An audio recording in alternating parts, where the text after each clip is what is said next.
জানেন, পৃথিবীতে এরকম অসংখ্য মানুষ আছে যারা আজ এই মুহূর্তে যা আছে ঠিক সেই সব কিছু আগামীতে বজায় রেখে আশা করে যা নাই তা সে পাবে। কিন্তু সেটা কি আদৌ সম্ভব?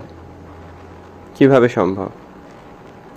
আজ এই মুহূর্তে যা আছেন সেরকম আছেন বলেই তো যা আপনি চান তা পাননি। এখন তেমনটাই যদি আগামীতে থাকেন, তবে যা চান তা যে আগামীতে পাবেন না, এটাই তো স্বাভাবিক। অথচ পৃথিবীর অসংখ্য মানুষ আছে আজ এই মুহূর্তে যা আছে আগামীতে ঠিক তেমনটাই থেকে যা চায় তা পাওয়ার আশা করে, আর যখন পায় না তখন অভিযোগ করে তার কপাল খারাপ। অথচ সে যে অতীতে যা ছিল আজ এই মুহূর্তে ঠিক তাই আছে, নিজেকে ন্যূনতম বদলায়নি, সেটা সে মানতে নারাজ। কিন্তু কি আর করার, তাতে তো আর বাস্তবতা বদলায় না।